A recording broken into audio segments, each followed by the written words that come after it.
Welcome, everyone. It is so good to be on screen again. It's been a couple of weeks, actually, but I have been busy, I promise. But let me tell you what we're in for tonight, because I'm really excited about this. We have got none other than Phil Markowski, the founder and master brewer for award-winning brewery Two Roads and Area 2 Brewery.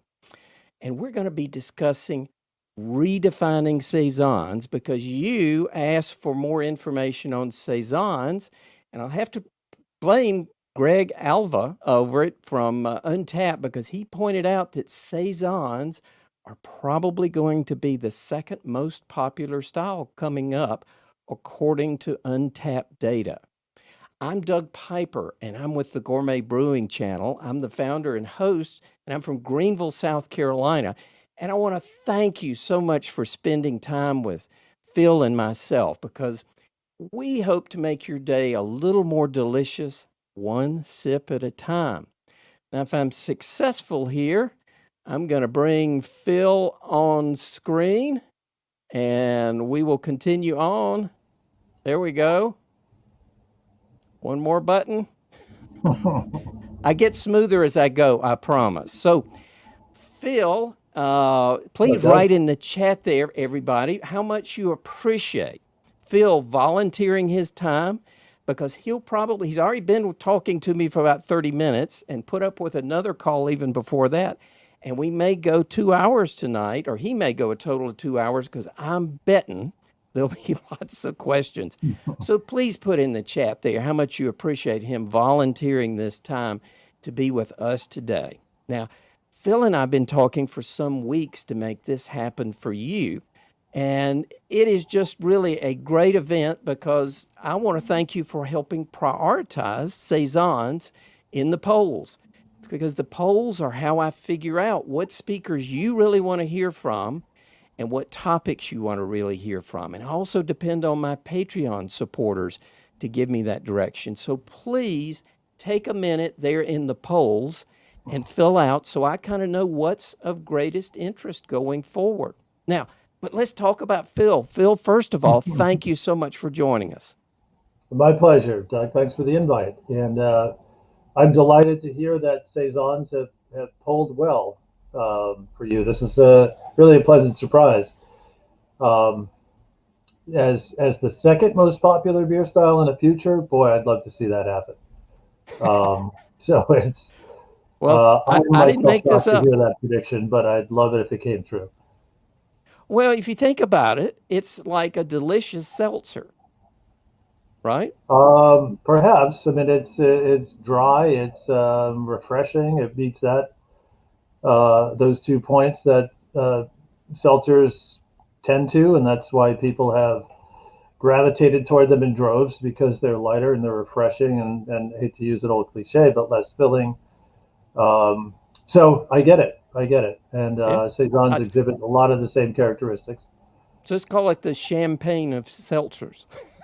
Well, yes. Well, the champagne of Saisons.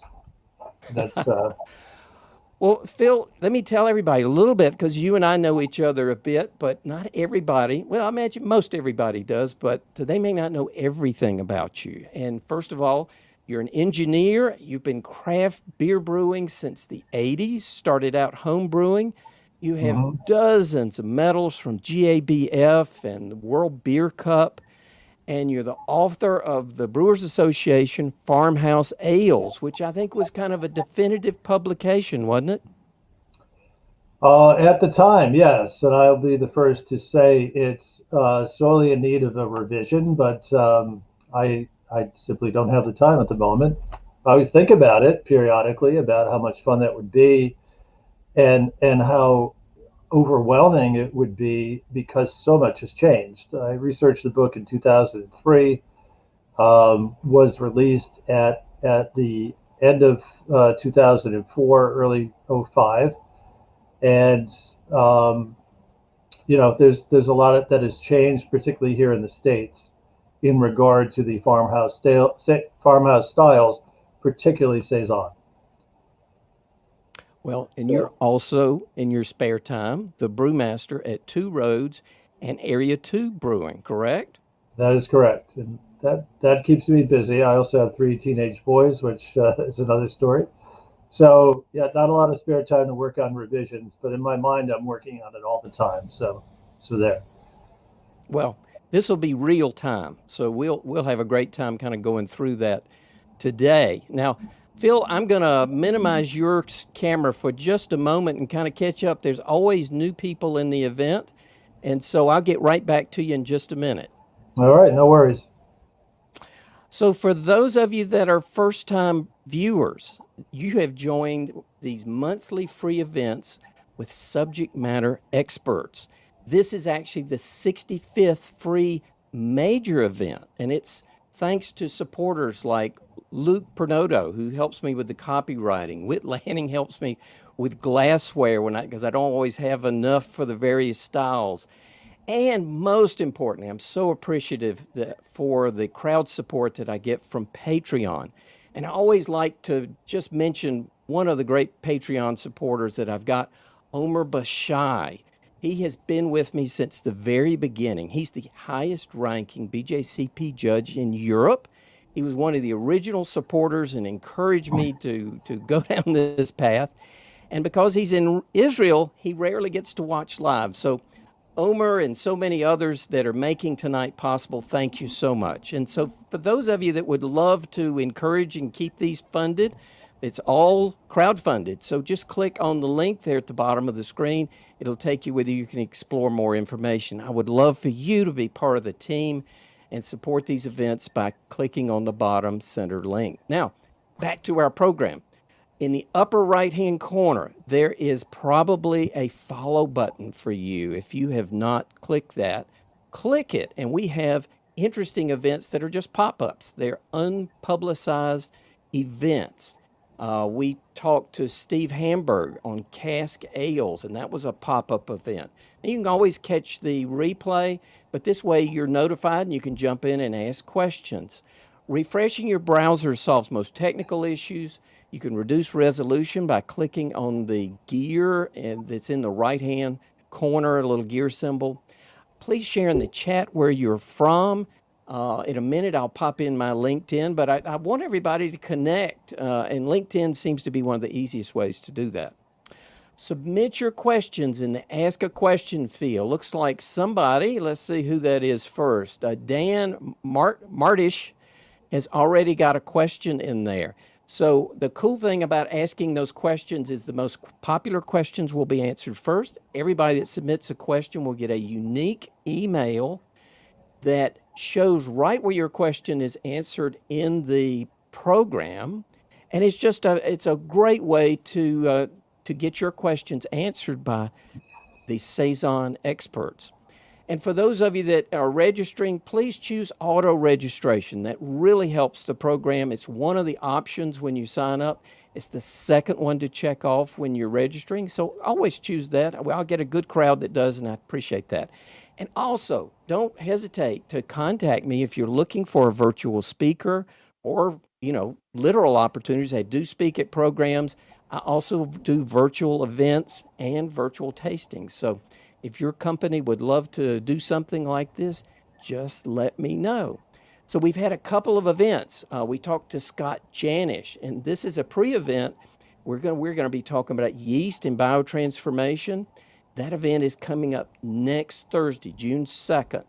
And we'll have also Omega Labs, Laura Burns, Steve Hamburger.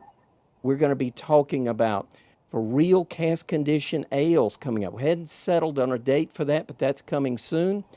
Brasserie de Silly is going to be speaking June 10th.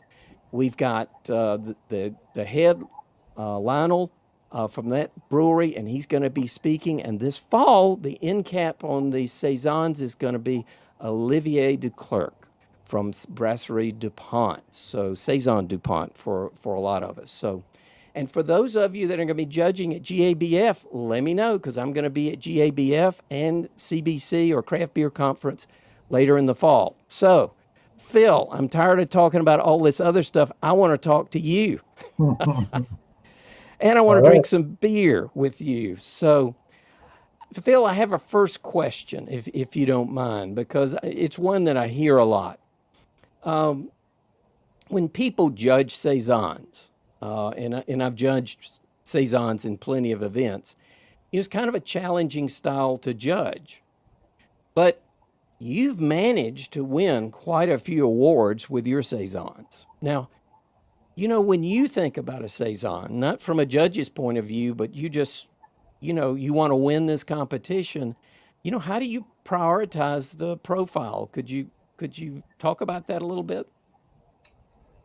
Well, first of all, I wouldn't say that I tailor the beer in order to win a competition, but rather just tailor it to what I think is, the right expression for the style, and um, really just ultimately going to be a pleasant beer to drink, and one that you'll want to drink more of.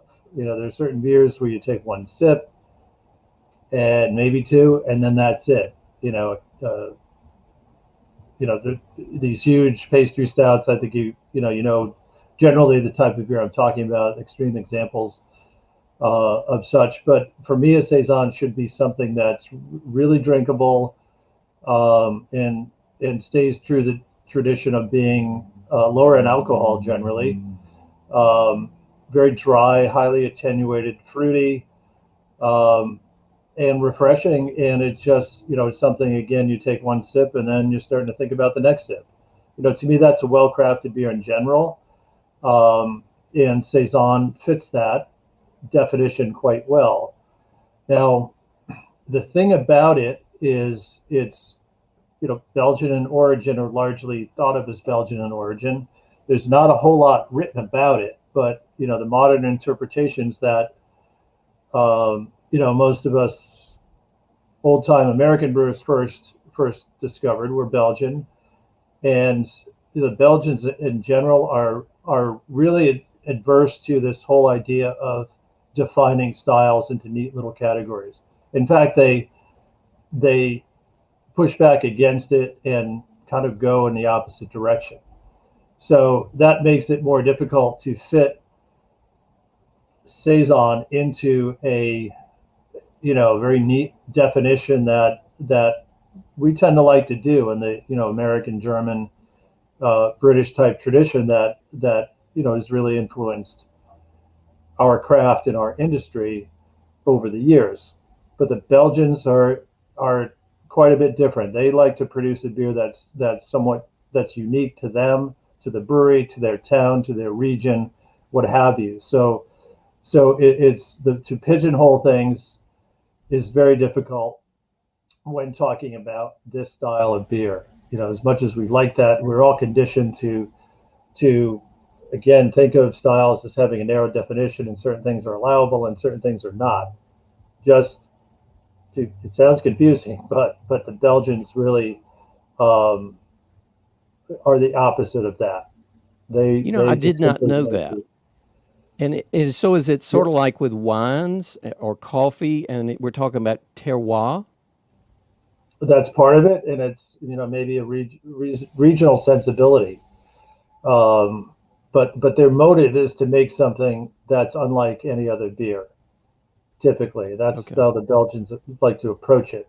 There are exceptions, and this has changed as Americans and other brewers have influenced the old world, which is something, frankly, I never thought I'd see, but it's certainly reality now. That American craft brewers are really the tastemakers in our industry, and the fact that they are influencing um, British brewers, and most surprisingly Belgian and German brewers even these days is rather astounding, because this has all come in the last 20 to 30 years. So it's been a great ride. To your point earlier, I have been a professional brewer since 1989. I started home brewing in the dark ages of 1984, when it was all dried packaged yeast, and there was no such thing as snack packs and white labs and Yeast labs. So it was the ingredients we could get at that time were scarce. So early on, I learned to culture yeast from bottle conditioned beers of, usually Belgian origin, and then propagate them from there. So that's how I kind of got started in trying to replicate these brands. And another way was, or another reason was that when I traveled in Belgium and came across beers I liked that I couldn't buy at home, I was motivated to try and replicate them on a homebrew scale. So that's how you had to do it back then. And now, of course, you have virtually any yeast you can think of available through a handful of labs. So things have changed quite a bit. I did sneak a peek at the first question, and it was somebody asking what my favorite Saison yeast is. And honestly, I don't have one because there are several that I really like, and I just can't choose favorites. It's just like when people ask, what's your favorite beer that your brewery produces? It's a question that I can't answer sincerely, because there isn't one, and I like them all. So it's a loaded question, and there should, in my view, never be one overall favorite. There should be several. The whole desert island question. Speaking of iconic beers, maybe we should start with a taste of Saison DuPont. But I understand you weren't able to get one. I wasn't, but I certainly have drank my share of Saison DuPont. So I am, if need be, I can describe it as I see Please. it, but I can certainly, um, you know, advocate that as a real classic and a real definitive um, example of the style. Certainly the first one I had way back, and I think it's probably true of a lot of people, is first Saison they ever had. And one thing that is a factor here that one hardly ever speaks of is the fact that an importer, Van Bergen de Wolf, chose to import this beer many years ago, and therefore make it more available. And sometimes I think, I wonder if there were other producers of Saison, small breweries in Belgium that are no longer with us, that had someone chosen to import these beers to the States, would they be surviving, not only surviving but thriving today? I don't know the answer to that, but certainly DuPont was a very good choice to import into the States.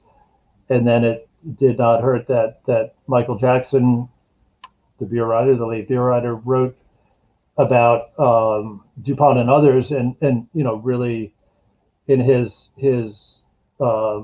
unique prose and his tendency to romanticize things, really um, helped this brand thrive and grow. And this brewery has grown considerably as a result. And it's still small, still a rustic brewery, at least last time I visited. And it's the real deal. Absolutely. Now, I think I've got 6 fingers on that guy. It's And a generously carbonated beer for sure. I really tried hard to get it to not foam quite that much, but it is such a beautiful sea foam, bright white, rocky. I believe I could float a dime on it. Not super long, as you can tell, it's starting to disappear. But what a beautiful beer! It is brilliantly clear, just kind of an amber gold color, and just effervescent, just crazy effervescent. It's just one of the prettiest beer pours. I wish I had a better glass because I think it would show it off better. But I thought this was the best glass to pour this, and I'll give it a try in just a moment, and then we'll kind of continue on. But I think that's about all I can do while I enjoy this one. But It's a what beauty. just You beautiful. There you go. And I got some on the nose. That's a sign of a good beer when it winds up on your nose. I can get a little geeky and describe the brewery. The brewery was definitely unique. And they do things, and I honestly, I haven't been there since 2003, a very long time ago, but I have no reason to believe they have changed much. That it's probably still the same old place. And one of the interesting things about it, they tend to operate a little bit in reverse of how most breweries would operate. They have very little primary fermentation space, and so and again, I'm speaking at the time, but in Belgium, the equipment's paid for and the equipment's there. That's what they use. It just to buy newer, larger equipment. Why? It's paid for. That's how they think, and it's cool. It's very cool, very old world. But they rush the primary fermentation through. They let the temperature get up to high 80s, low 90s Fahrenheit to get that fermentation done real quickly. It's kind of the approach red winemakers make. They just want to get that fermentation done as fast as possible. They'll let it free rise up to a temperature that is, just a few degrees away from, getting lethal for the yeast. They just want to get that fermentation done. In the case of DuPont, they want to clear it out of their primary fermenters. They go into the secondary fermenters for another few days. So now we're about, 4 or 5 days from the day it was brewed. It's out of primary fermentation and secondary, and then it goes into the bottle, and it brief conditions in the bottle for 6 weeks at least.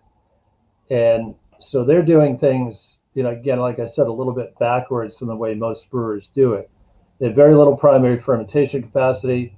They're rushing it through that part of the stage, and then once they get it in the bottle, that's where they wait 6 weeks or longer to allow the beer to mature. And they bottle re-ferment it, of course, and they lay the bottles on their sides.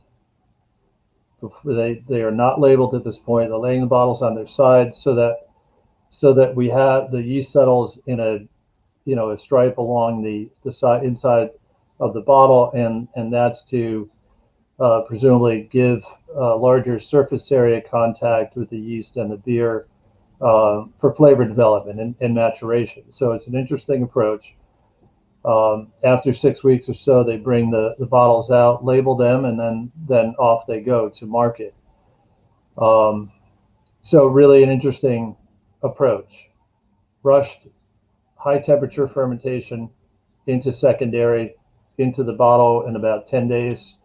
What is high temperature? 6 weeks in the bottle. Almost 90 degrees, between say 88, 92 in that range. So about 35, 36 degrees C. So very high temperature, but that said, that doesn't mean you need to run, if you're doing Saisons in your brewery and you're using DuPont yeast or some derivative thereof, you do not need to go up that high in temperature. It's just simply what they do because of the architecture of their brewery, which, as I said before, is a little bit opposite of how most breweries operate. And you get plenty of character at a lower temperature, say, in the 18 to 24 degrees C, or say 68 to 74 degrees Fahrenheit. You get plenty of character at that temperature. You don't have to go higher in temperature to achieve that profile. And the same is true, if we're talking about farmhouse ales in general. Again, since I wrote the book, now there's this lots of information about Norwegian farmhouse breweries that use these Kvike yeasts, and a lot of people think you have to run those up real high at primary just simply because you can. But again, it's not necessary. You get plenty of character at lower temperatures, and I frankly think better character. I think it's a little more nuanced, and you get a little more fruit characters at lower temperatures. So anyway, I'm going off on a tangent a little bit. Um, No, it was beautiful. but And I guess the question I wanted to ask, the next one we're going to move into is yours, right? Your workman's comp. workers' comp, yes. So that is our Saison, and it is one of the first beers that we opened up two roads with. So we opened up with four beers, and one of them was a Saison. Um, and we did that because the style felt the style was underrepresented in craft breweries, and there really was no one at the time that I could think of that was actually producing one year round. They tended to be seasonal releases and usually higher in alcohol and usually large format bottles, single bottle package. Um, so we decided we wanted to do 12-ounce bottles and sell six packs of Saison year round.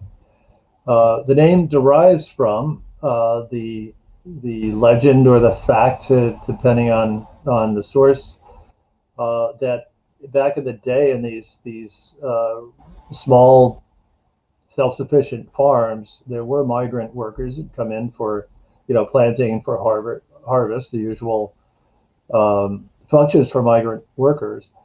And each worker was given a ration of 9 liters per day of beer, and that's a fair amount of beer. That's basically a case of beer per day that they drink throughout the day. And if they're going to be productive workers, then those beers had better be fairly low in alcohol.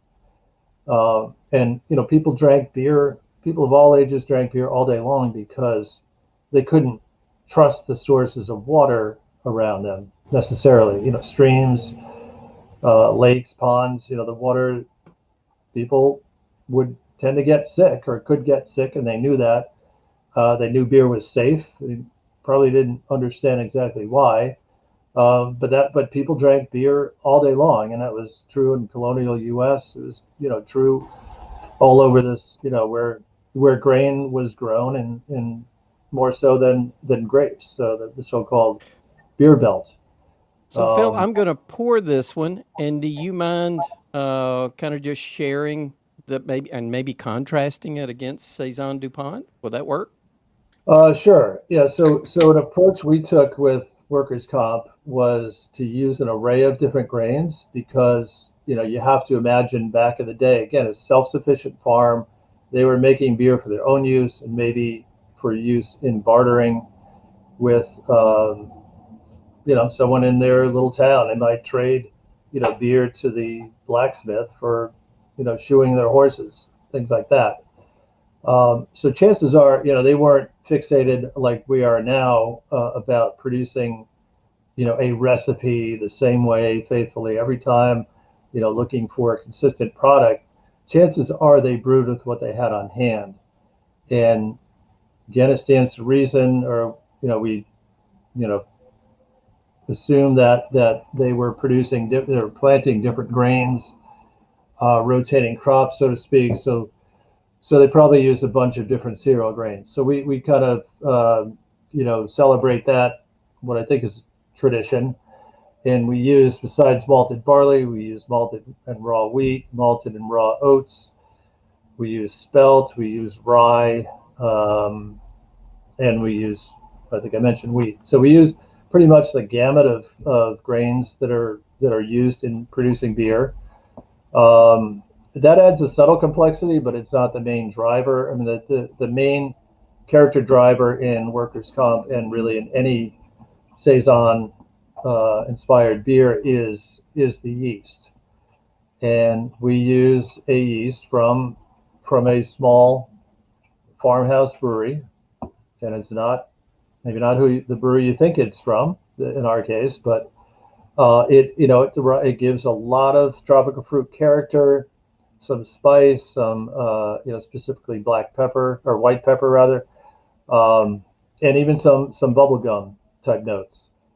So the yeast is really the main driver here in the complexity of our workers' comp. It's 4.8% alcohol, so a little bit less than your average beer, but definitely higher than would have been served back in the day. Chances are the beers that were served, given as a ration to migrant workers are probably in the 2 to 3% ABV range. So low in alcohol, for obvious reasons. People were drinking this because it was their source of water and nutrition and refreshment. So that's the tradition we try to follow. The hops are continental hops, which is tradition, but it's not a strong hop character.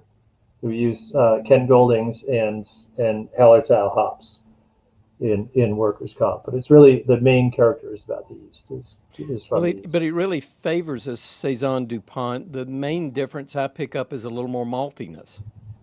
Is that a difference? In the two beers. Yes, that's a good comment. That's a good observation. By the looks of the carbonation on your bottle of DuPont, that may have had a little bit more than intended re-fermentation of the bottle. That was definitely that was up there in carbonation. So that's another difference. But, well, I mean, yeah, but that's yeah, I mean, just a awesome beer. Very much favors the Saison DuPont, and actually that's a contrast that I really didn't expect. It's the first time I've ever had your Workman's Comp. Now I've had other Two Roads beers, but I have not had the Workman's Comp before, so I really didn't expect it to be so close to a Saison DuPont. Because when I judge Saisons, it is so broad. So sometimes they'll be tart, and neither of these are tart, to me anyway. No. And so sometimes they'll be tart, and I've had some with Brett, some farmyard characteristics, and neither of these have farmyard characteristics. And I've been watching the chat there, and I know you want to get into Brett a little bit, but there's somebody in our audience there, Sean Johnson, that is from Birdsfly South, actually here in Greenville, and he's an award-winning Saison brewer too. So, Sean, would you consider coming on screen if I invite you? And Phil, is that okay? Absolutely. All right, more the merrier. All right, let's see, Sean. Okay, I'm turning on your camera. I hope you're ready. Ready or not? Yeah, hi. Little intimidated here. Yeah, Phil. I mean, obviously a legend. We all know your history and everything you're at in the book Farmhouse Ales. Bob Sylvester's on right now as well, and I grew up making beers with him, and he gave me my first copy of Farmhouse Ales, and it's still a tradition to this day at Birds. We give everybody that gets hired a Farmhouse Ales book so they can read it, and we get quotes all the time from that. Like someone the other day was mentioning contamination, and there's a quote in your book from, I can't remember who the brewer was now, it talks about if a process reduces contamination, it's going to make a far less superior beer than we did last time, or something along those lines. So we read that book, and we follow a lot of those things in there for sure still to this day. But hi, everybody. Awesome. Appreciate that. Thank you. Well, Sean, thank you for jumping on. Appreciate you watching our programs. That's cool. I didn't know you were watching them. Oh yeah, no, good stuff, man. It's good. Well, so let's talk about the profile. So far, Phil, the two beers that I've tasted, the Saison is a style definition. It is an example of the style. Yours is very close in my interpretation of it. I would pick up a little more maltiness and maybe a little more hoppiness, just kind of some herbal hops.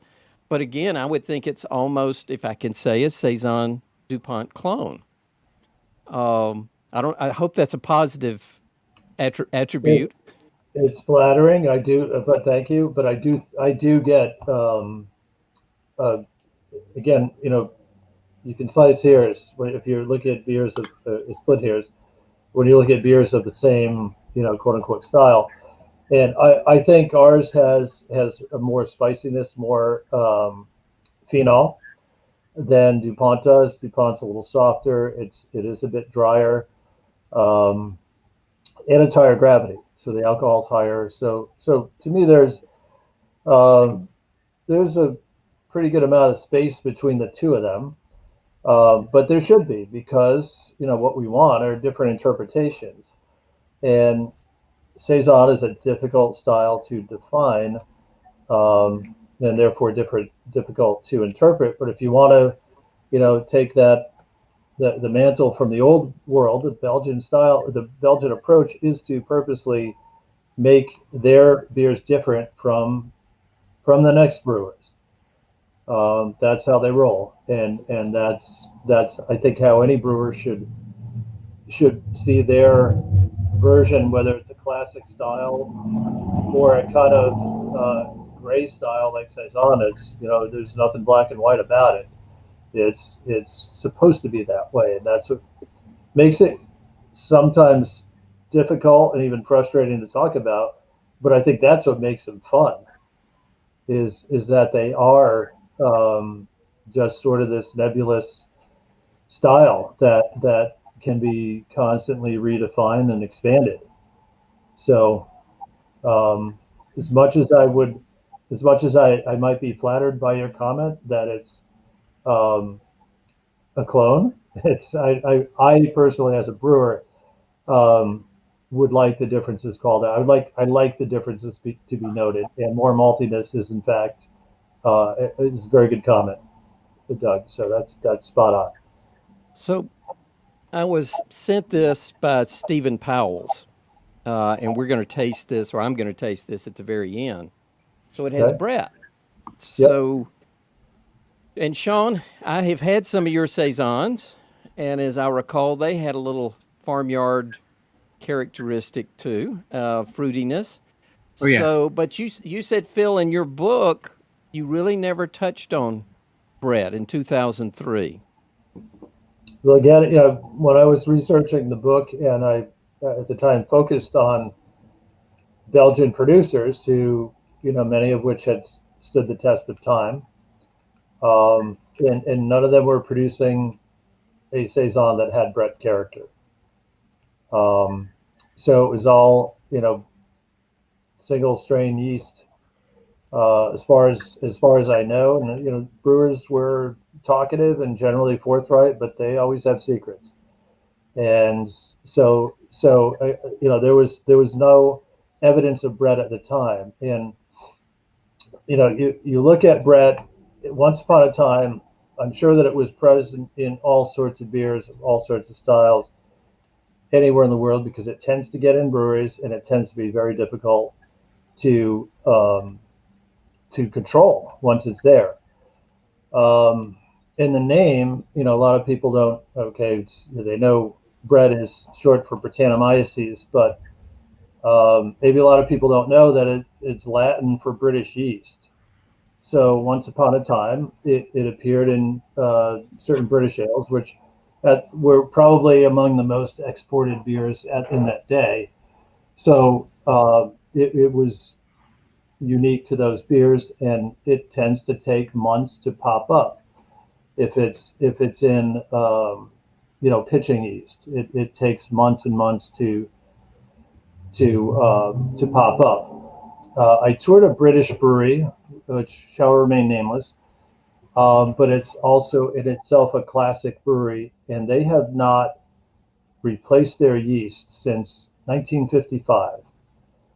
And they know that there are a couple of strains of Brett in their pitching yeast, but it only is celebrated in a couple of beers that they bottle re-ferment. So and to their description, it takes almost a year for it to become noticeable. So that example was probably how most breweries operated up until really, maybe mid, even late, let's say mid 20th century. And then with the advent of brewing science, people became more knowledgeable about how to control yeast, about how to keep a single strain yeast pure, how to replace it periodically, all these things that, a lot of us craft brewers basically grew up assuming was done forever, but I very much doubt it. So Brett was in everything. And then it became a goal to eradicate it, to control it, to keep it out of your brewery at all costs. And then it became the thing that craft brewers embraced and could buy separately and could pitch into their barrel-aged beers typically, or beers that they're laying down for a long period of time. And then that character became, celebrated. So it's a classic case of what's old is new again.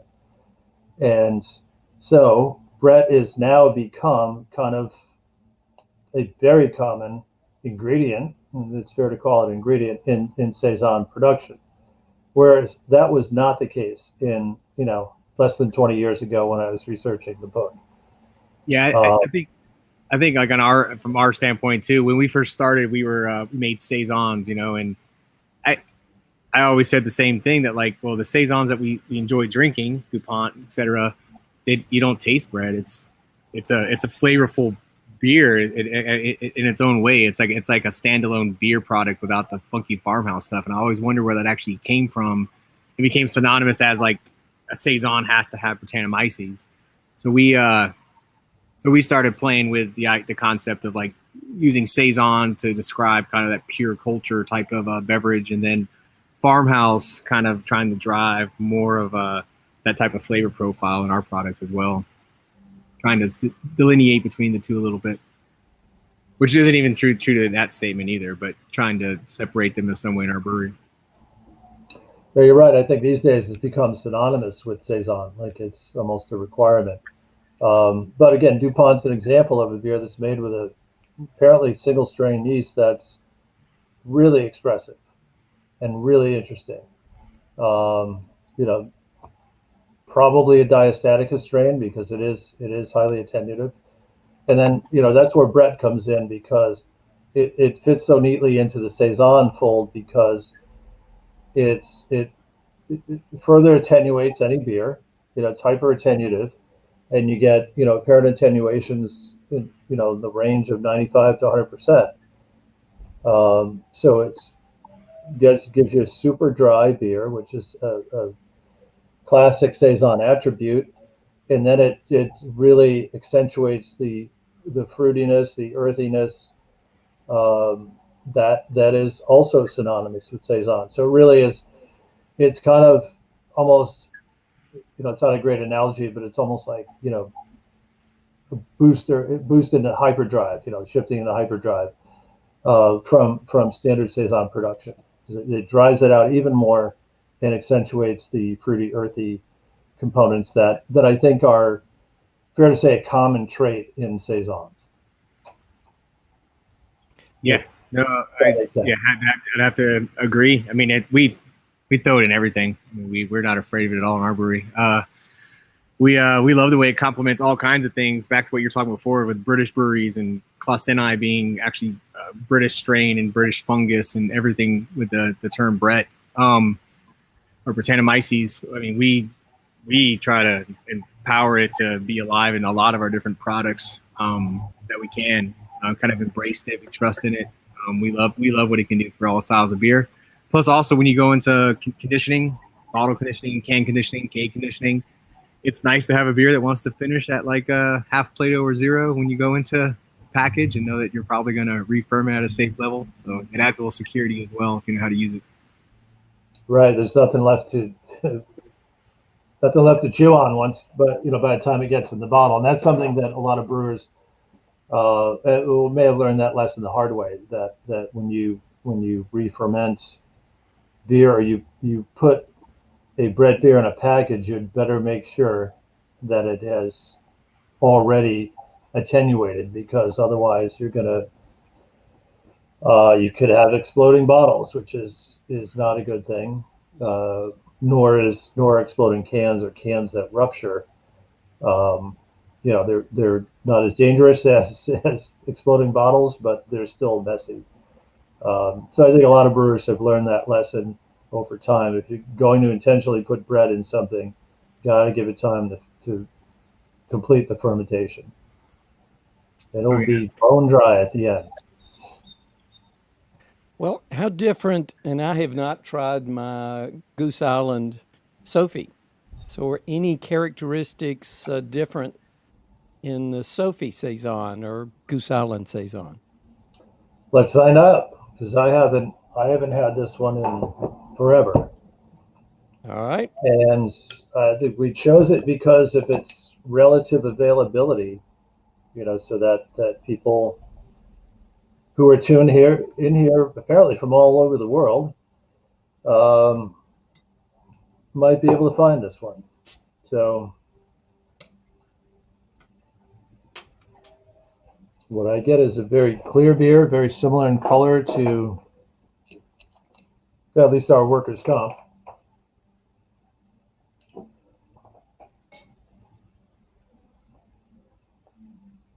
It's got a little bit of sediment, but it does not appear to be re-fermented in the bottle from what I can see.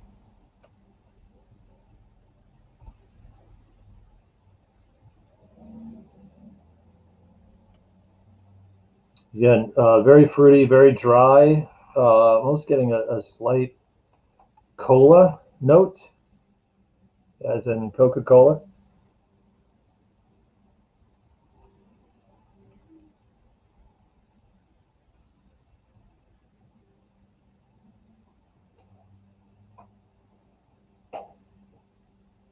Really dry. This one has a faint acidity, very, very light, almost a white wine type acidity. A stone fruit, a little bit of white pepper.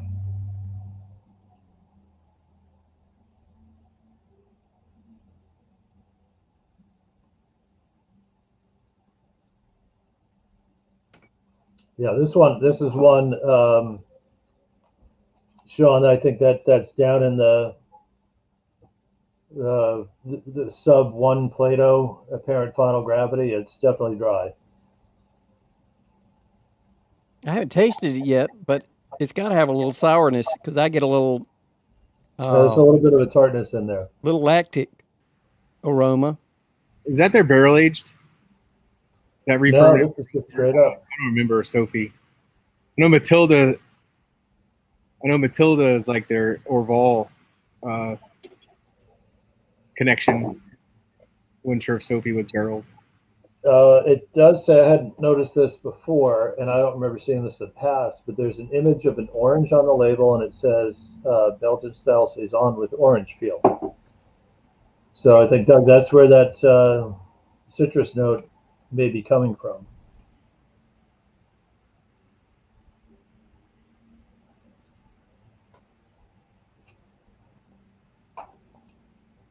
But again, there's a little bit of distance between this and workers' comp and Saison du Pont. So there's again, as there should be noted differences, yet there's some unifying traits such as highly attenuated, very dry, fruity. The colors are similar. The malt components on the low side. Fruity, dry, refreshing. It hits those notes that to me are hallmarks of the style. The finish on the Sophie is particularly good. It just finishes out so nice, so clean. Just your palate, just a tad, a little citrus characteristic. Its pH is just low enough. It's refreshing. Yeah, again, quite dry, and it makes you want another sip. That's just makes me want to go mow the lawn or harvest the crops. I like it. That is nice. Okay. All right. Well, and then we're going to transition to one that is one of my favorites, but wow, is it different? And that's the Tank 7. And I think, Phil, you were able to get that. Is that correct? I was, yeah. And, Boulevard's long been a brewery that I've admired.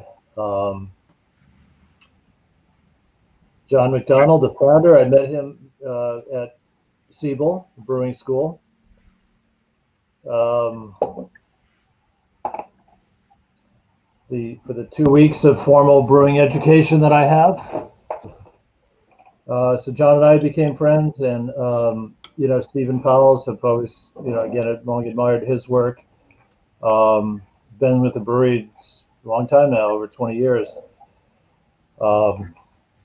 Belgian born and educated, as I think probably a lot of people know. He's just an outstanding brewer, great sensibilities. And again, the approach the Belgians use, they think of beer as food, a very dry beer. That's how they approach a lot of brewing, and they call a dry beer a very digestible beer. So they think of it, they think of beer in food terms, as do many Europeans. And now here I'm getting less fruit in the nose.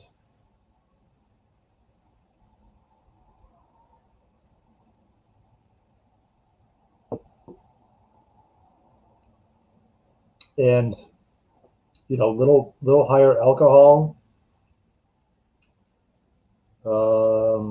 Wow, 8.5%. I didn't realize it's that high in alcohol.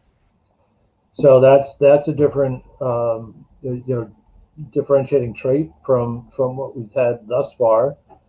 I was remiss in not reporting on the alcohol content of Sophie, which is 6.5. And DuPont is about the same, 6.5-ish, 6.7, something like that, going on memory.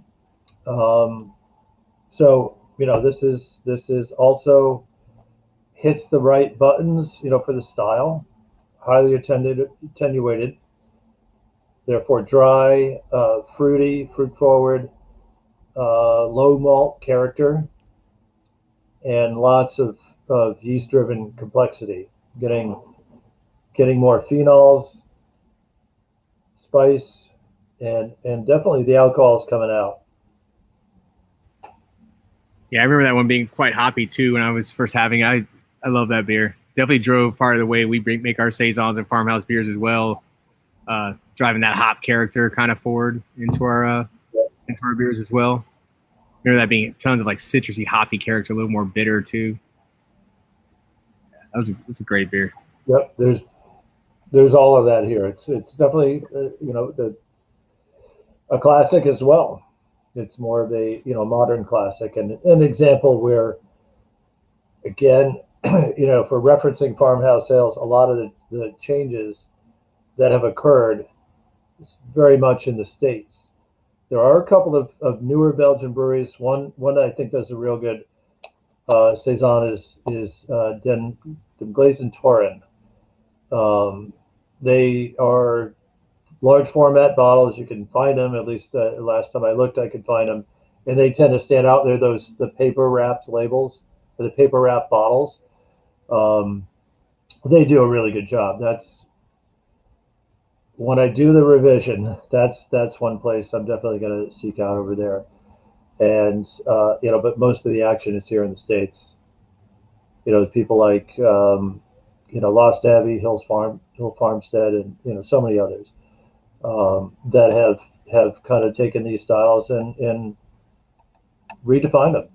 This style, just as we've done with IPA and all sorts of other styles. But American breweries have really taken the mantle and redefined Saison and expanded the definition for sure in a big way. So that's where a lot of the evolution has occurred, and it's truly exciting and great. So Sean, is we're talking about Tank 7, which is quite different, and these have kind of gotten progressively. The Saison DuPont probably being the most neutral.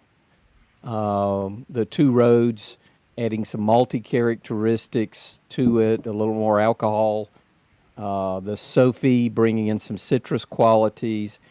And then, of course, the Tank 7 has got what, probably twice as much alcohol, is highly dry hopped, has a huge head on it.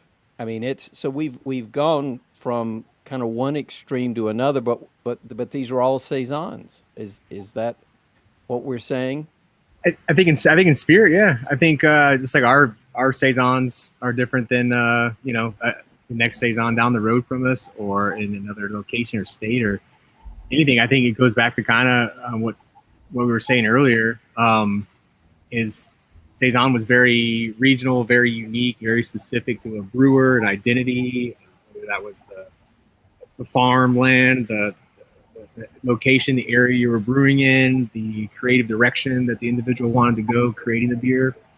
And I think that's what you're seeing here. And in America, we have I'm not saying way more, but we have just a lot more room, and we're just kind of more mentally people that just really, really drive kind of creativity and ingenuity, and we thrive on trying to push new products. And when we first started Birds, I left talking with Bob when I left and stuff. I wanted to open a brewery that made 3 beers, like the dark one, the light one, and the hoppy one, and be totally like a European brewery and just say, this is what we make, and maybe a little different each time, and just come enjoy it.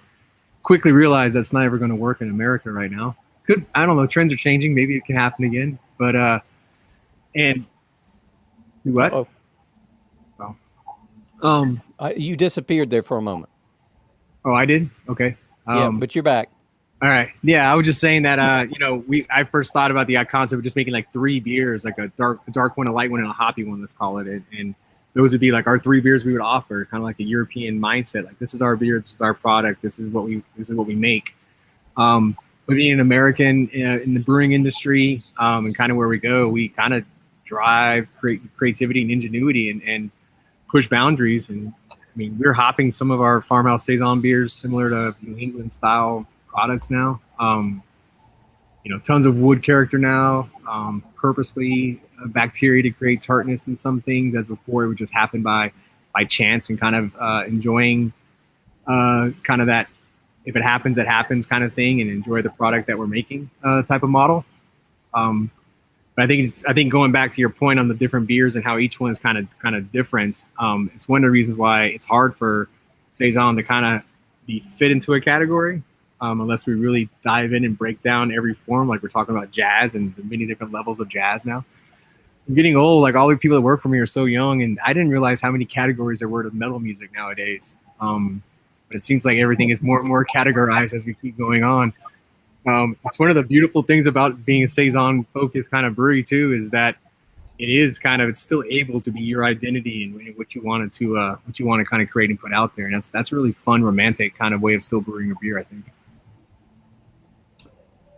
Well, you guys are making me rethink something. So I had planned to open this, but Stephen Powell's had sent it to me, and he suggested I wait a year or two before I opened it. But for the sake of our event, I thought I would. But I'm almost beginning to wonder now, maybe we need to dive into the Brett side of this a little more before we just tear into that. And I don't know, maybe does it make sense that we explore the Brett side of things a little more thoroughly, rather than just kind of tag it on the end of our event? Sure. I mean, it's really where there's a lot of emphasis, I think, in these days. And what's interesting about it, Stephen's comment about wait a year or two before you open it, is what Brett does is make it interesting over time. You're more likely to, the beer is more likely to develop different nuance over time as it's aged. Just like the logic behind aging a fine wine is that, over time it's going to develop different character, and whether or not you think that character is an improvement or not from what you tasted a year or 2 or 3 before, that's very subjective. But it's still interesting that you lay this thing down and you revisit it a few years later. What are you going to get? There's some of that element of surprise that sits in that in anticipation. If you like right now, you're showing great discipline not opening that, Doug, and it's we may Well, wear you down, but Yeah, those are pretty hard to come by. the idea of putting that down and waiting, that anticipation, that for the right moment, for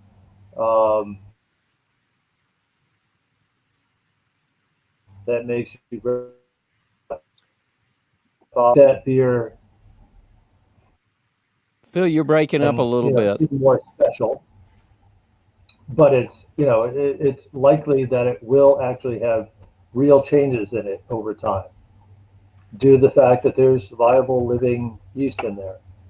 Yeah, no, that's the beauty. That's the beauty of these styles of beer. Yeah, is as we always say in our world too. Like we're packaging or conditioning a product. Is our job is to our beer isn't done until that consumer actually enjoys it. And that could be a year from now, 2 years from now. I mean, we probably have green bottles still sitting on shelves out there we made 3-4 years ago.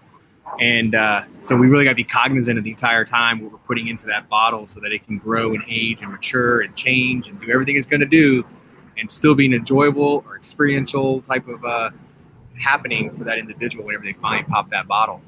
I think you should pop that bottle, by the way. Well, Stephen told me when he sent it to me to wait, and so I kind of am thinking I really we waited should like now. half an hour or so since we've been talking about it. So, Well, let's talk about. I was going to switch full screen because this is a beautiful array of Saisons as we wrap up, and I wanted everybody to see them side by side. And so I'm going to take this full screen so everybody kind of can see what I'm seeing. And I want to apologize to everybody. I've actually rigged up something new on the camera as an improvement, and I did not realize the text or everything was backwards. So my apologies to you. I will fix that by the time we do the next vent. But anyway, as best you can see, so this is the Saison DuPont, the one in the tall fluted glass. This is the Two Roads, in case you can't read backwards. This is the Sophie, and this is the Tank 7. Now, color-wise, they seem all pretty close, actually. Clarity-wise, the Tank 7 is a big difference. Lacing-wise, I think the Tank 7 has them all beat, but I suspect that's based on because of the dry hopping that it has. But what a delicious array of beers to be so similar, but yet just a dramatic difference in flavors. I mean, I'm kind of into this terroir. I think, I think while, I think all of us are engineers. Sean, you're an engineer, aren't you? Yeah, previous life. Yeah, still am. Okay. Right? Brewer, you're still an engineer. Yes. Well, so three engineers who tend to think in binary terms.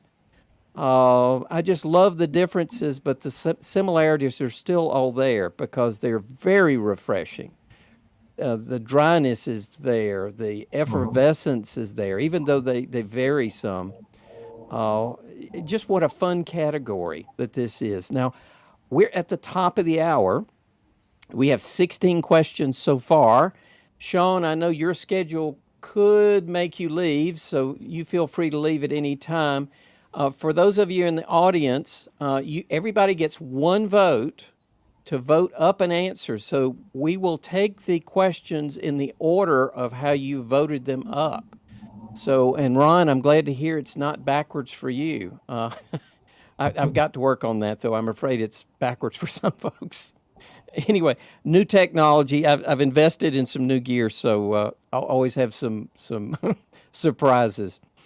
But as we wrap up, Phil, could you just kind of summarize? We said we're redefining Saison. What would you summarize in 2 or 3 sentences? And Sean, if you don't mind doing the same thing after Phil has done it. Well, to redefine means to, in my mind, to state what has changed in the past 15, 20 years, let's say. And I think a lot has changed, but a lot has remained the same. And as I said earlier, some of the unifying characteristics of Saison that separate it from other styles are an extraordinarily high degree of attenuation. So very dry beers, to get geeky for a moment, those that may be in the 0.5 to 0.0 apparent final gravity or high degrees of attenuation, 95% or so. That's one characteristic. It's very, very dry and lower in alcohol, I think is traditional. And I think many Saisons have trended toward that direction, although, there are exceptions. And high degree of fruitiness, and that is accentuated by the use of Brett in recent years, and almost, dare I say, almost near universal use of Brett in Saisons has really helped to redefine the style. But it still remains that these are very, very dry beers and refreshing beers. They emphasize refreshment. If you go back to the original intent, it was to refresh farmhouse or farm workers, migrant farm workers, or workers on the farm in general, as they were doing their labor. They were drinking the beers periodically. They would bury them in the ground to keep them somewhat cool, and that was both hydration and nourishment. And those characteristics still define it. Very dry, refreshing, and a little bit of energy derived from the beer. And that's still true today. And the fact that it's evolving style is completely normal. Over the years, all sorts of beer styles have evolved and will continue to evolve. We may like to romanticize the past and think that beers were the same way, 1 and 2 or 300 years ago. And I think, in truth, if we could go back in time based on our modern definition, we would find a lot of those beers undrinkable, to be honest. So, we tend to romanticize the past a lot and forget and think that things were always this way, but they weren't. Things evolve, and that's just the natural course of things. We know a lot more about brewing science today than your average farmhouse brewer knew, 200 years ago, and that's just a fact. And it's nothing right or wrong about it, but it's just the nature of things. And change will accelerate from this point on. 50 years from now, beers will be quite a bit different, I think, than they are now. There'll be other things that we come to prefer about our beers than exist now. So it's all part of it. It's what, to me, makes it interesting and fascinating that things are not static. They are changing, and in interesting ways, I think. So stay tuned, seatbelts on. It's going to be a great ride in the next in the future. Sean, my apologies to you making you follow Phil. That probably puts you at an extreme disadvantage. You already put me on the spot. Yeah. You want to say ditto to everything. Sense, but clean slate, Sean. Yeah, clean slate. Yeah. So we're talking about milds, right? English milds. No. Yeah. So the could be. No. Yeah. I mean, I think it's fun and exciting. Kind of like where Saison, your first discovery of Saison. You go to the Belgians first, or the French Terrier, you're grabbing these wonderful beers from over there, and then Duranke Double X, and exploring hops inside of these beers, and then to now, like what we're doing, stateside, I guess, American wise, and then there are influences that are happening over in Belgium. There's some young breweries over there that are doing some fun hopping type of things and stuff. But I mean, as American brewers, we're kind of adding more bacteria influences. So Saison is becoming kind of tart all the time, or have some kind of tart element almost continuously. And then you have, the Brett influence too, which, it seems to be always involved in a Saison. And for me personally, that's the way I want them, but doesn't mean they have to have it. And then hopping, changes in hopping, aging profiles, blending, more cuvee type style programs are coming out now. That was just kind of these outside kind of things that we would read about or understand as developing brewers. And now there's people, we run a Solera program for all our base farmhouse beers now. And so that kind of stuff's happening. So it's pretty fun and exciting to kind of see where we're taking it and kind of where the next things go. If there's one thing I want in the future is to kind of maybe start dividing tartness from the Saison category. And there's an American style versus traditional. But then I'm getting back into categorizing everything. But yeah, I'm excited to see it happen in the future, kind of the new direction of where Saison is going to go and how the influencers are going to take it for the next 50 years. What's going to really carry us forward as far as farmhouse people. Well, having tasted a bunch of seltzers lately, I'm really looking forward to people embracing Saisons versus seltzers, which for the most part are just really different from me. So anyway, we're going to transition to the questions. We have 17 of them. For those of you that need to go, I know a lot of people commit only an hour to do these. First of all, thank you for taking an hour and 13 minutes to stay with us so far. We had a huge crowd tonight. It looks like over 760 registered. So thank you so much for joining us for this just great event. I've thoroughly enjoyed it. So we're going to move into the questions.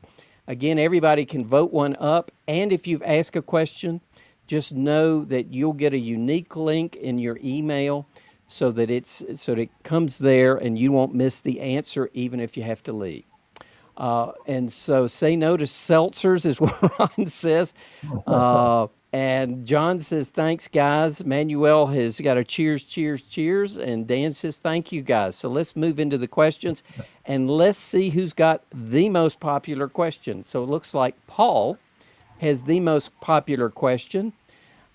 Given most Saison strains are diastaticus, what would you suggest as a reasonable approach regarding strain selection for fermenting a low original gravity grisette without ending up with a little too much of a thin-bodied beer? Anybody ready to take that one first? Phil or Sean? I'll jump in. I really don't think that you need to avoid a diastaticus strain for a grisette. It's about the flavor and aroma that it generates. If there's a certain strain that you like for higher OG Saisons, I don't see why that wouldn't work with a grisette. For those who are not familiar, grisette is a style of Saison that was apparently originally marketed toward coal miners, and it was, at least historically, my friend Yvon de Betz tells me this, and I trust his research. There's not a whole lot written about Saison style in general, but if you want those answers on the French and Belgian side, Yvon de Betz is definitely the man. And he said that one thing that made grisettes somewhat distinctive was the fact that the brewers insisted on using malted wheat as opposed to raw wheat, which is a much more common ingredient at the time. And we're talking like late 19th century, thereabouts, early 20th century. So that was one distinguishing characteristic. But they tended to be low in original gravity, just as Saisons did back in those times. So there shouldn't be much confusion on the alcohol content. Grisettes also were low in alcohol, just as Saisons were back in the day, because people drank them in large quantities. So no reason you couldn't do a higher gravity grisette, for example, if you honored that tradition of using mostly malted wheat as opposed to raw wheat in the barley. So it's bottom line, to answer your question, it should really, if you like the sensory characteristics of a given yeast strain, then that I think should be your foremost reason for choosing a certain strain, and not worry about the original gravity or the final gravity being too low, because it won't be. It'll still be in proportion, so to speak. Does that make sense? I hope. Yeah, I'm reading Bob Sylvester's comment, and I'm not sure I understand it. Maybe you guys do. So Bob says leaves too much glycerol sweetness. He's talking about, it was a comment about 3711 choosing strains and French, basically French Saison yeast. And okay. So what makes a grisette a grisette? Because I'm going to show my ignorance. Well, I think in large part it might have been like 19th century marketing, where it was marketed toward coal miners. So maybe a certain brewery in a certain town, said let's call this beer a grisette, and apparently grisette, which translates to my very limited knowledge of French, to little gray, and apparently it was a reference to, they would get young women to wear these gray smocks and then hand out the beer to the workers as they came out of the mine, is the legend I've heard. But on a actual brewing front, again, Yvonne DeBetz tells me that brewers who brewed grisette insisted on using malted wheat, which was a harder to find ingredient at the time.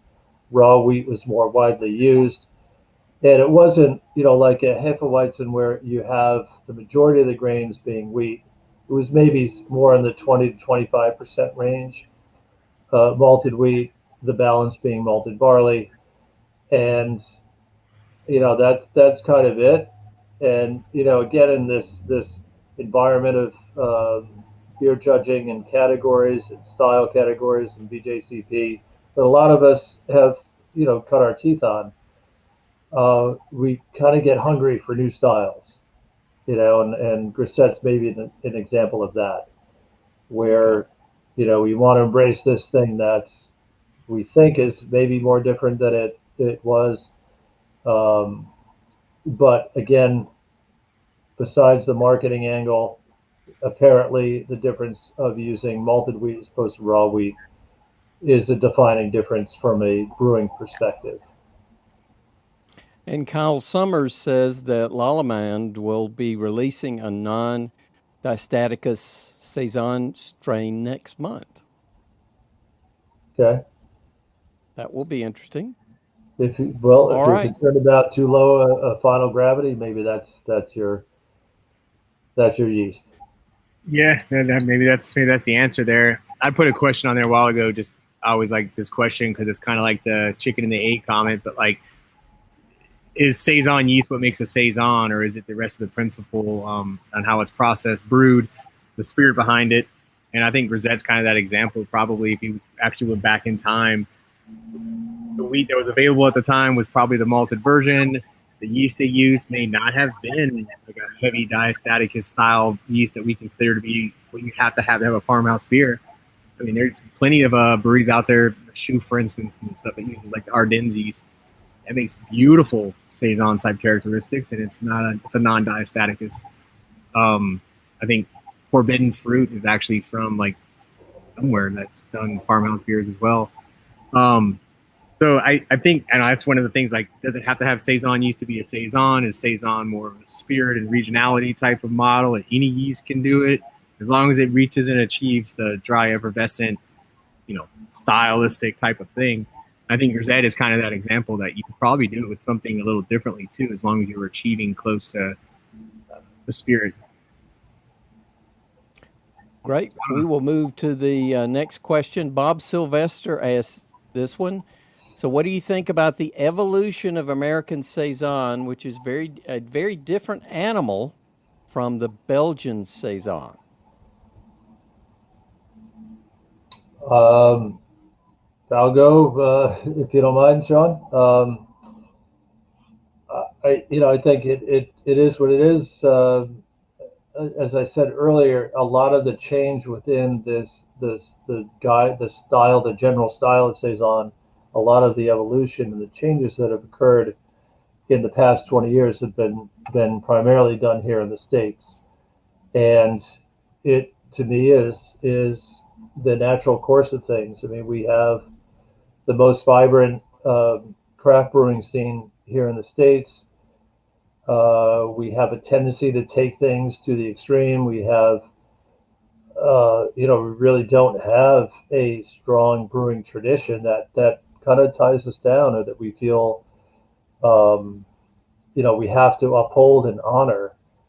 We don't have that, and we are a melting pot society. So all of those things give Americans the kind of the impetus, or the mindset to just take things and run with them and redefine them and reinvent them as we see fit, which is often taking things to the extreme. And to a point Sean made earlier about how things are changing so rapidly here in the States, and he wanted to do a brewery with just 3 different beers in the European tradition, but that doesn't wash here in the States. I mean, it's like you need to have a new beer every 2.5 days here in the States in order to keep consumers interested. And I'm joking sort of, but it's sort of the state of our industry. There's so many breweries, and people want the newest, latest, greatest thing, and all of that is cool and fun. But I do think we will continue to evolve, and maybe we'll even evolve back to doing mostly lagers, but time will tell. But to me, it's just the natural course of things. Here in the States, this is where it's the most vibrant movement in craft beer in the world, and who knows what'll happen next. That's just the way it is. Yeah, I wonder on that comment, you said something that kind of hit me, and it's interesting how you think about the American brewing tradition, right? If you call it that, beer in America was what we consider macro lager now forever, and then that's what we drank. It wasn't even our tradition; it was brought over to us. And then the 80s, craft beer becomes this thing. And so we're only 41 years old as trying to define our identities as far as like what we're going to become and I think maybe our identity is just that we're in America, we're just a combination of so many different influences, continuously changing and evolving as a country and people and everything, that we're always going to be bringing different things to the table and always pushing the envelope, but always being forced to be different because we didn't want to be part of the lager world back in the day. So we pushed the complete opposite envelope, and it's like we're still trying to push continuously no matter what style we get into. Phil, when we started this, you talked about how the Belgians really don't like being put in a box with the styles. And I threw out the word terroir. I mean, it almost sounds like terroir could also be applied to the difference between the European Saison and the American Saison, because we're using American ingredients and American hops and I guess to a large extent American yeasts. I mean, they may have their derivations or origins elsewhere, but they probably eventually become an American style. So is terroir a little bit of an aspect to answer Bob's question? I think it certainly has influence, and for those who maybe are not familiar with the term, it's kind of generally used in the wine industry, and sort of suggests that or references a unique characteristic based on your location. So that can present itself in many ways. It can be a microclimate in the case of wine that makes your Cabernet Sauvignon grapes taste different than those grown in Europe or whatever, or those grown 5 miles away. Or it can be you're using ingredients unique to your location. Who knows what the next craft brewing hotspot might be outside the States? Could be Central America, could be South America, could be Europe again. Who knows? It could be China. you know, and then the brewers there would presumably embrace ingredients to unique to their location. So it can be more than just climate. It can be native ingredients. Can be attitude. It can be your approach to the craft. And I'm thinking in general terms here, not so much in just brewing, but yeah, terroir is a thing. I think it's a fact that you grow hops in Oregon versus Germany, the same rootstock, you will get a different result, and that is going to make a difference in the beer that it's used in. So, all of this stuff is a factor. It's fascinating. You may try to make something exactly as it's made in Europe and fail because of terroir. Um, so it could be a source of frustration to some, but to me, it should be embraced. It's part of what makes your beer wherever you are. It makes your beer unique. Almost seems like you have Separate. to call out the characteristics, sort of like when you're judging experimental beers or vegetable beers. If it's going to have a black cherry characteristic to it, as a judge, you better get that black cherry or it's out because they didn't meet the profile that they claimed it would have. But I don't know. I think Bob's got a great question there, and I think you said it at the beginning, and I think terroir is a characteristic. So, Sean, I'm going to come back to your question because I don't know that Phil had a chance to talk to it. Is can a Saison be a Saison without Saison yeast? And Phil, do you want to touch on that? I think what it boils down to is what's in the glass, and how you got there is in some cases is certainly in my view less important than what is the sensory profile. What impressions do you get from it? If you can replicate what we're calling a Saison profile with a very clean neutral yeast, and you're using other ingredients such as herbs, fruits, spices, whatever, and you're you're replicating a certain sensory profile, then why not? It doesn't matter so much the journey as the end result. I think sometimes we pay too much attention um, to procedure and whether or not it's quote unquote authentic.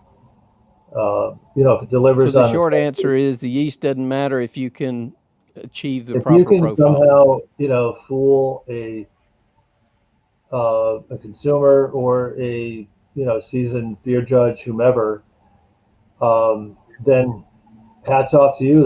There's nothing wrong with it. I think the end result, what's in the glass, is the key thing, not whether or not you followed the quote unquote rules on the way there.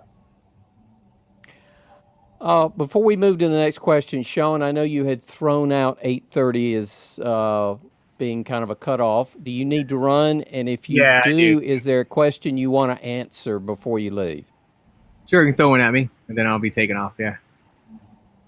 Well, let's see. Let me see if there's a good one that I think. I wanted the easy one, like who's going to win the NBA championship.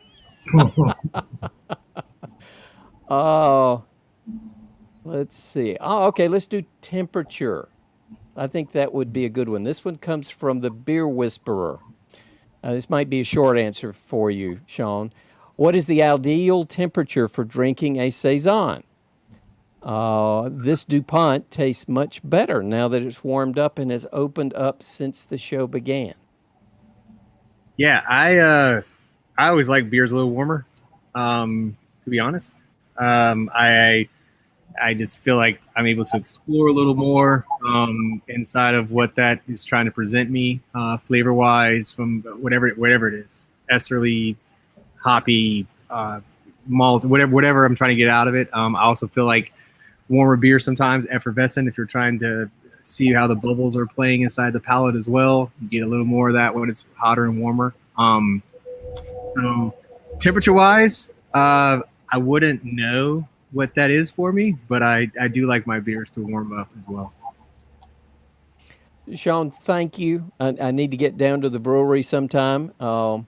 And I think I'm going to let this Saison Brett age a little bit before I bring it down, based on the brewer's recommendation. But that was my hidden thing. They didn't know we had a deal that if you pop that bottle, I was going to get a taste of it. So I'll wait my turn, I guess.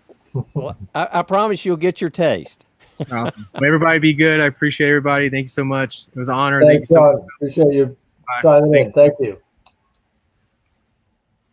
All right, so everybody, that was Sean Johnson. He's the founder and head brewer of Birds Fly South in Greenville, South Carolina. A very highly award-winning brewery and brewer, and they've done some pretty unique things in Greenville. So if you get down to visit them, that's really great. And I really appreciate Sean taking this much time. So, Phil, you have 15 questions and 30 minutes if you're willing to continue this. You good with that? Absolutely. That's 2 minutes apiece. You might have to be my timekeeper, but because I ramble sometimes. All right. So Nathan has our next most popular question. Phil, what are your thoughts on using green bottles for Saisons? Do you prefer the taste?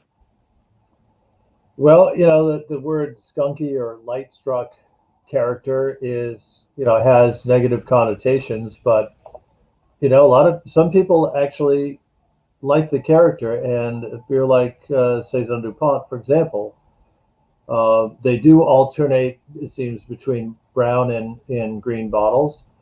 So you do tend to get that light struck or skunky character, and all flavors in beer are subjective. They're not all necessarily bad. Again, I have a tendency to ramble, but I can remember when I first got in this industry, and for years afterwards, diacetyl was kind of not a dirty word. It was something that certain beers had, and some people enjoyed the character. But now it's become a cardinal sin. If you have diacetyl in your beer, then nobody's going to give you a second chance. And I don't know that that's entirely fair. So a skunky character in a beer is part of its profile, and even if it's not intended by the brewer, by the time the consumer gets it, it's there, and in their minds, it's not necessarily a fault. So it's a tricky question. I have always gravitated toward brown bottles myself for that reason, and now based on consumer preferences and now my own, I actually have come to prefer cans for a lot of beers. Romance aside, they in many ways are a superior package. So there's no easy answer to the question. It's a very good question. But my personal preference when I come to bottles is brown bottles. So and I think the fascinating thing is the cans will hold the pressure, whereas it takes a special glass bottle to hold the pressure for Saisons. Is that true? Well, there's that, but there's the fact that a can blocks the light, right, from producing that mercaptan reaction or a skunky character or light struck, whatever term you want to use for it. But a can also has less headspace in it. So in theory, a beer in a can may have a fresher taste longer into its shelf life than a traditional glass bottle will. And they're lighter to carry, easier to dispose of if you're outdoors, if you're camping, fishing, whatever. Cans are easy to deal with. So they cool down faster if one's in a hurry. So there's all sorts of advantages to it. So, But you said that Saison DuPont actually alternates green and brown bottles in their production? I've seen it in both. No green and brown kidding. bottles.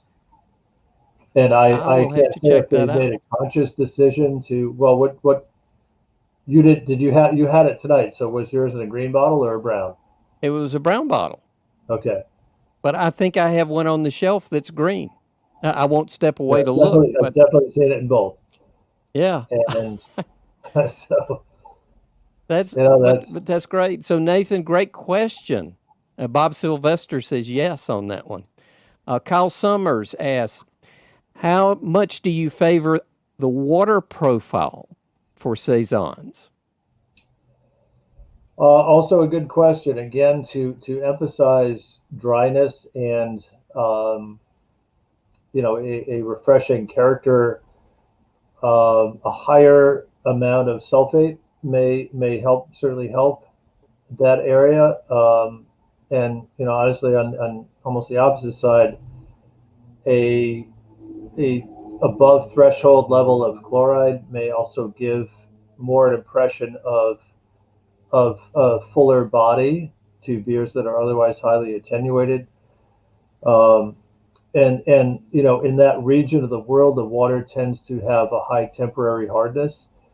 So you have water that's somewhat alkaline. Early in the process, when heated, a lot of the temporary hardness of the calcium carbonate precipitates out and comes out of the water. So that's if you want to match the profile of water in that area of Belgium, Wallonia, and even into northern France, that tends to be the profile is highish, not crazy high, but higher in temporary hardness. So calcium carbonate, um, which a lot of people would think is crazy to add to brewing water because it's only going to precipitate out. But then again, that's the water profile you tend to get in that neck of the woods. So it's fairly hard water compared to Pilsen and Milwaukee and places like that. So there's no magic answer, but I think a little bit of mineral character is certainly appropriate. Yeah. So if your water is And very it almost soft, sounds like you're living dangerously if you don't have it. perhaps yes. You don't want distilled water in brewing because certain reactions won't happen. So Yeah. minerals are not bad. They're definitely Yeah. important to the process, and they do have influence on the end flavor. So Kyle, that hope was a that great was a satisfactory answer. Yeah, that was a great question, Kyle. Nathan has the next one. Saison is a pretty overarching term.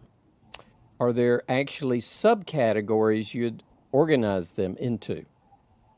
Here we go with the categories again. The try to put everything in a neat little box. But a great question. I mean, it's habit. It's habit for me. It's habit for all of us because, again, in beer judging and competitions and all that, we tend to want to define every beer.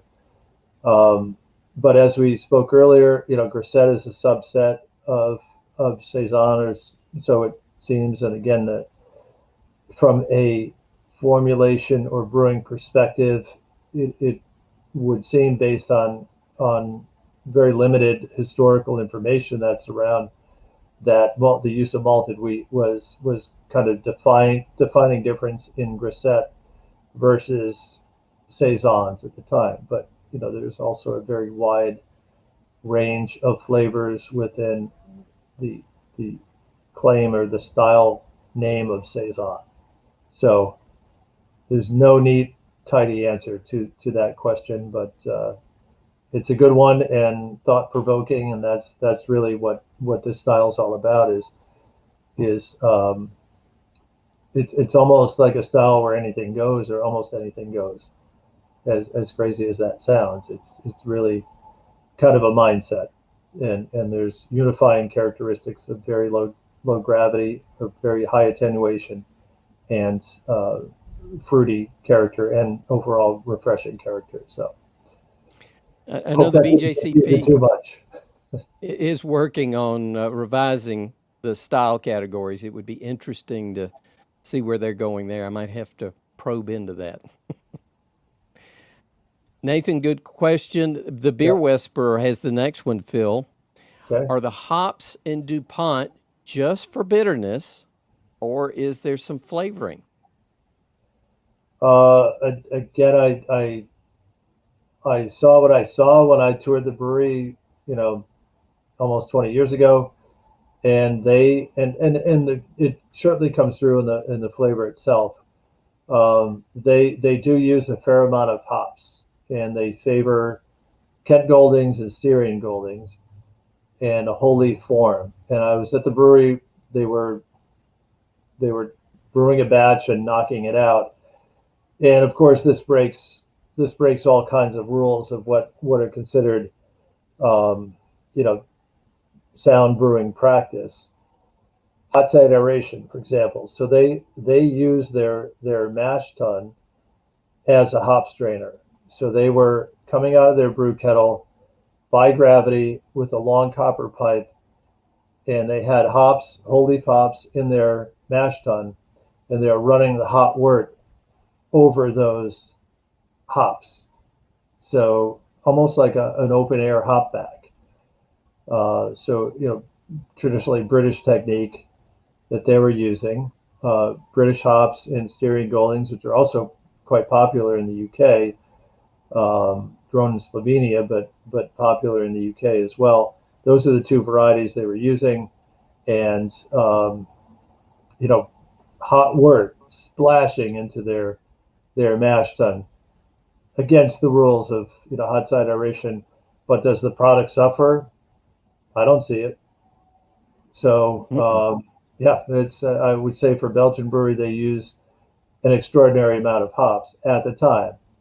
Then enter brewers like Duranca and Brasserie de la Seine, and these are breweries that have definitely upped the ante on use of hops in Belgian style beers. So that, like any other brewing scene, continues to evolve, continues to change with the times and outside influence. So things don't remain the same. If they do, they die for the most part. So it's all part of the evolution. Well, since I'm talking to Olivier as we prepare for the event, I am going to ask him. So we'll try and get your answer, see how it's changed since Phil has seen it. But that's fascinating, Phil. So Phil, we're about 15 minutes from a hard stop, and we do literally have a hard stop. They pull the plug on me in about 17 minutes, and we have 11 questions. So we're kind of at the it's rapid fire mode. rapid fire mode. Let's go. So the beer whisperer has the next question. Are hops and no, I already answered that one. All right, so we did that. Next one is Mike Johnson, and Mike says, I feel like I get a lot of, I hope I can pronounce this right, Ardenese notes from DuPont. Is that an appropriate yeast to co-pitch? Now, I don't know that yeast. I think they may be talking about what's called the Ardennes yeast from Brasserie La Chouffe. Again, there are no rules, no reason you couldn't use a very expressive yeast that's from a non-Saison, or somebody who calls himself a non-Saison brewery or doesn't identify with the style per se. No reason you couldn't do that. If the yeast has flavor and aroma that you like, then by all means use it. So there's no right or wrong here. That's the art of brewing. If you like a certain characteristic, go for it. And I'll try and pronounce it right next time, Mike. Ardennes. Kirk asks, why the duck feature in corporate Saisons? It seems to go against the spirit. Duck feature. How is that spelled? Do I? D-U-C-K, or is there a different D-U-C-K. Don't know what that means. No. Sorry. All right. So, Kirk, if you're still on there, how about elaborating, please, in the chat, and we'll come back to that one. Esteban has the next one. When do you recommend to bottle a Saison at the end of primary, or to let the bottle mature and carbonate just in the bottle? Well, because these yeasts tend to ferment slowly at times, especially toward the end, they can, go into breaking down some of the more complex sugars very slowly. you want to make sure that your attenuation, that your fermentation is complete before you move to bottle re-fermentation. That's always the safest way. I mean, it's guesswork unless you've done the same exact recipe many times over to say, okay, I know I'm 0.7 degrees Plato away from my usual terminal gravity, and this assumes you're also measuring with a hydrometer, measuring the amount of sugar left in the beer, and making an educated determination that it's time to bottle.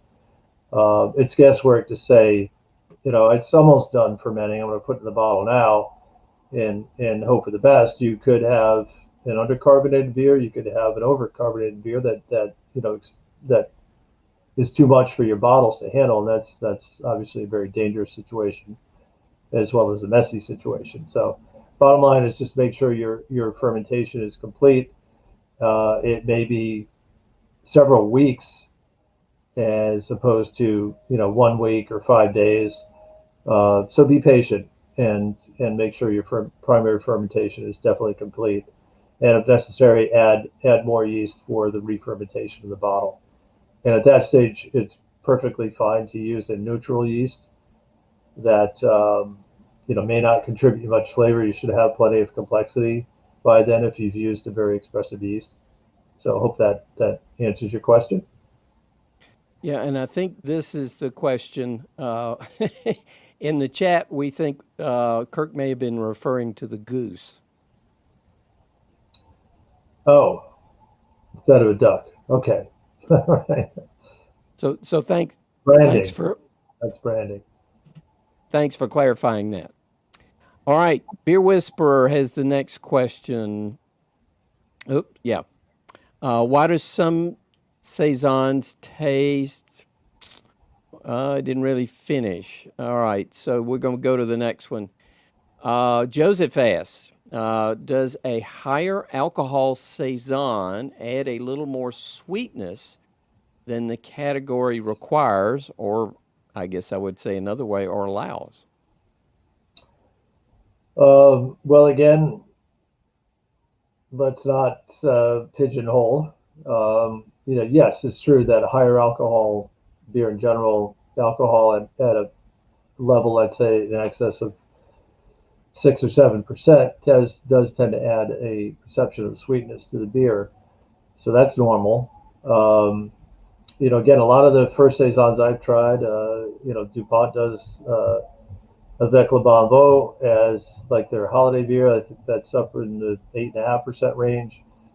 A lot of breweries, both in Belgium and France, stayed viable by making higher alcohol beers, and that was what separated them from the mainstream lager breweries that people were in large part preferring. So there's no rules per se that higher alcohol puts it outside a definition. Again, it's a style where almost anything goes. So if you want to do a higher alcohol Saison, that's totally fine.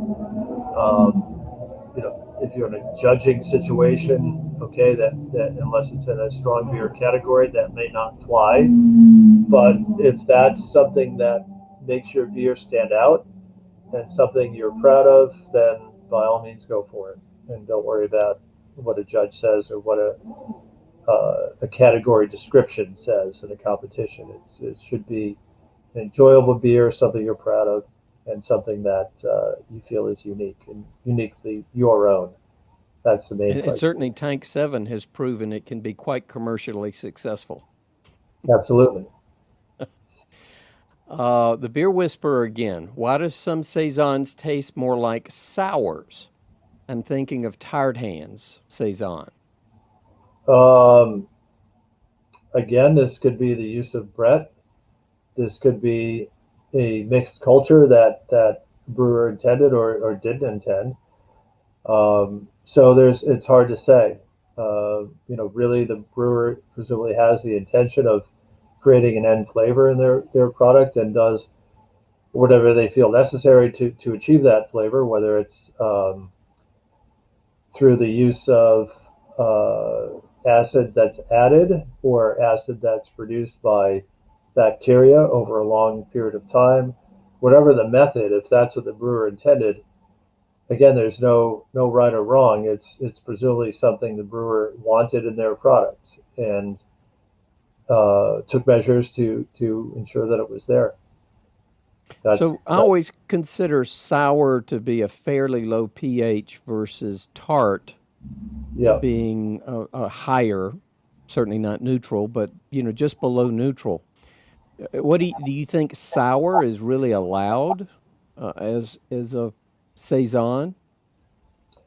Why not? Again, it's a category that's so broad, and it's native brewers, the Belgians, really dislike being categorized in a box, and that's what they strive is that their beer is different from the brewer in the next town's beer.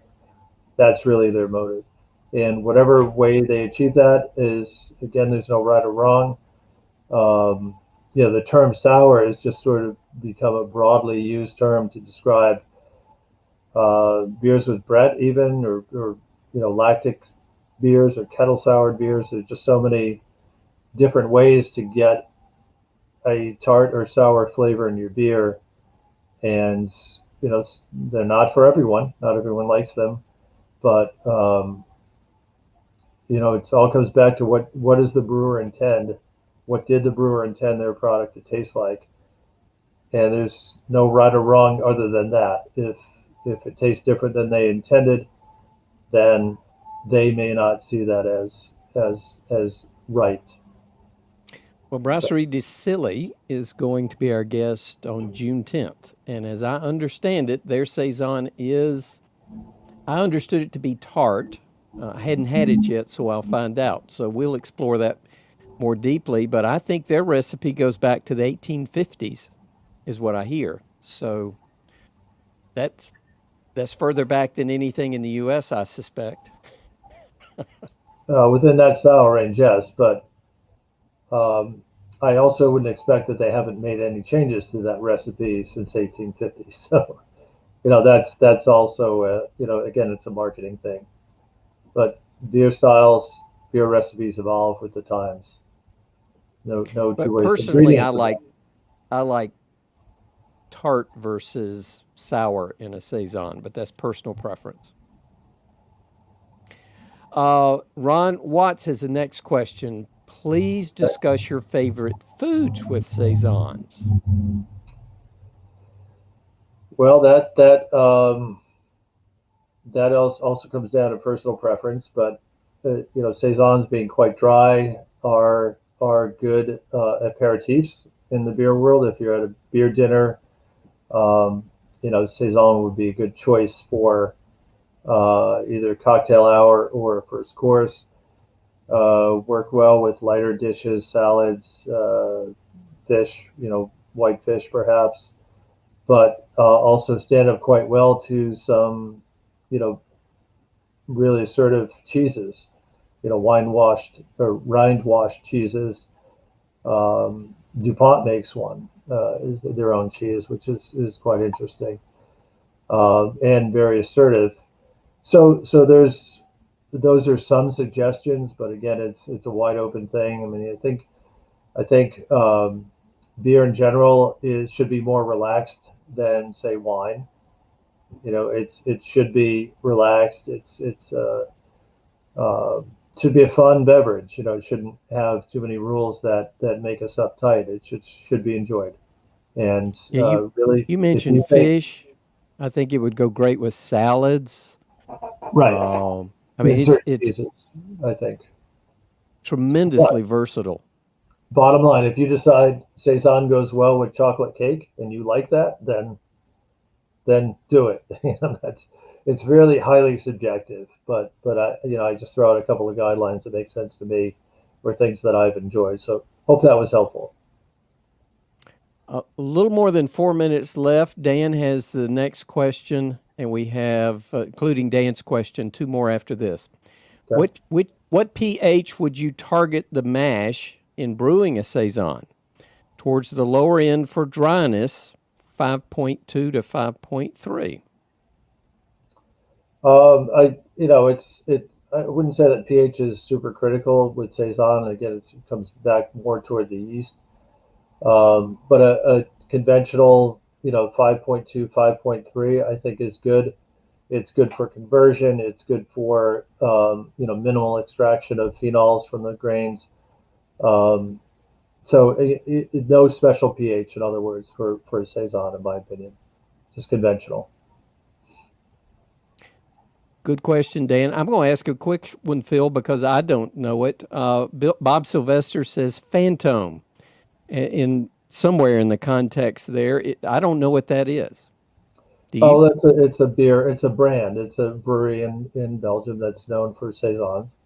So what was the question then for context? Well, Bob just mentioned, I think it was in the context of Saisons, and he threw out, I guess maybe it was sour. Is Phantom a sour?